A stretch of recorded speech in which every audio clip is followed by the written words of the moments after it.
ರಾಜ್ಯದಲ್ಲಿ ಸಾಲು ಸಾಲು ಹೃದಯಾಘಾತ, ಹೃದಯ ಸ್ತಂಭನದಿಂದ ತೆಂಗಿನಕಾಯಿ ವ್ಯಾಪಾರಿ ಸಾವು.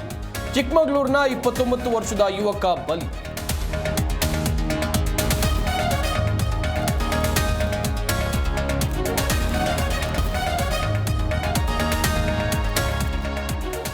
ಮುಖ್ಯಮಂತ್ರಿಗಳಿಂದ ಎಎಸ್ಪಿಗೆ ಅವಮಾನ ಆರೋಪ, ಸ್ವಯಂ ನಿವೃತ್ತಿಗೆ ಮುಂದಾಗಿರೋ ಎಎಸ್ಪಿ ಭರಮನಿ. ಪೊಲೀಸ್ ಇಲಾಖೆಯಿಂದ ಸ್ವಯಂ ನಿವೃತ್ತಿಗೆ ಪತ್ರ.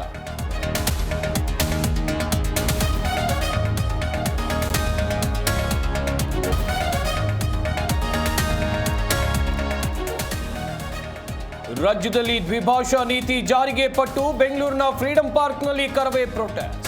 ನಾರಾಯಣಗೌಡ ನೇತೃತ್ವದಲ್ಲಿ ಹೋರಾಟ.